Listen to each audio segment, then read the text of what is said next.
నమస్తే, నేను మీ Nagachandrudu, senior advocate, Sannapalli. Station bail BNSS section 478.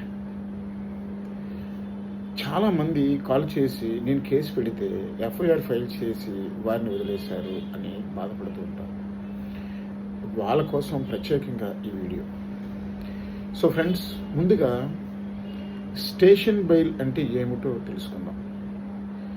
Bailable నేరాలు అనగా 3 సంవత్సరాల లోపు శిక్ష లేదా జరిమానా కేసుల్లో ఉన్న ముద్దాయిలను కోర్టులో ప్రవేశపెట్టి రిమాండ్కి పంపించకుండా స్టేషన్లోనే హౌస్ ఆఫీసర్ బెయిల్ ఇవ్వడాన్ని స్టేషన్ బెయిల్ అంటారు. ఈ అధికారాన్ని బిఎన్ఎస్ఎస్లో సెక్షన్ 478లో స్టేషన్ హౌస్ ఆఫీసర్కి కల్పించారు. దీనికోసం కొన్ని సందర్భాల్లో ముద్దాయికి జామీనా పెట్టుకోవాలి. కొన్ని సందర్భాల్లో బాండ్ ఫామ్ 45 సమర్పిస్తే సరిపోతుంది.